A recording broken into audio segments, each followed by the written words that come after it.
Okay guys, here I am again, and we're on the historic 18th and Vine District here in Kansas City, where blues and jazz, or more jazz,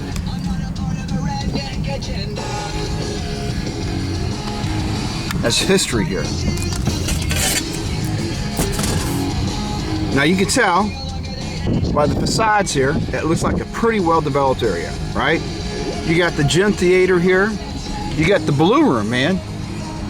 Then there's a tour bus out there, some people walking up and down, historic Lincoln building. It looks good, doesn't it? I mean, check out the gym, fantastic. Negro League Baseball Museum is floating around someplace right there, okay? KC Blues and Jazz Juke House, and then here we go. There's a Boone Theater. Hasn't been anybody in there in a long time.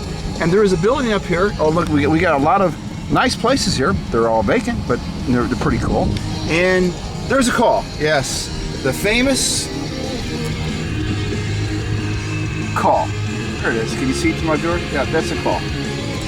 Change we need. The call at 1715 Brooklyn, 18th and Vine Avenue. Okay.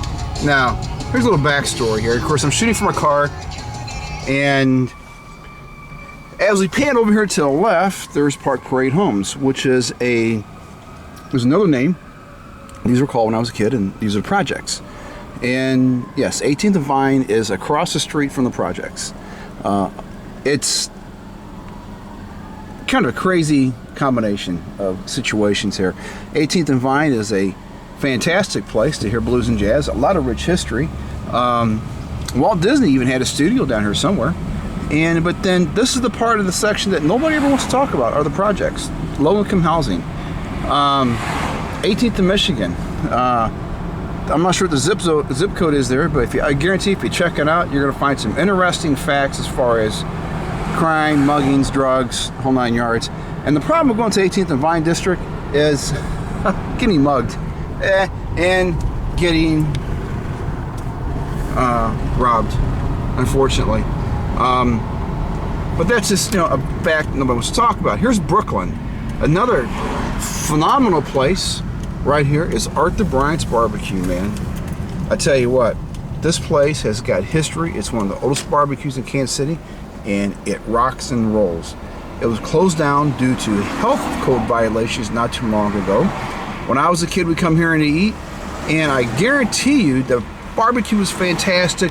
It always made me a little nervous though when the guy that was handing out the barbecue looked like he hadn't took a bath probably about 3 or 4 years, and was wiping his sweat off with his towels. But other than that, the barbecue was fantastic, and they have original taste. It's a great, it's a landmark in Kansas City, and again, it's surrounded by the projects. You know what? People who live over here in low-income housing, God bless them. I mean, it's not it's a fact of every area. But until the city of Kansas City decides they want to do something about some things like, oh, and there's Belfani ice cream. Sorry, I had to shut off right here real quick. Belfani is a local success story that you won't see in a lot of other places. I got a story about Belfani, so I'll tell later. Personal stories. But yeah, Park Parade Home, I mean, it's huge, and my idea is, if you wanted to improve 18th and Vine, do something about the projects. What are you going to do?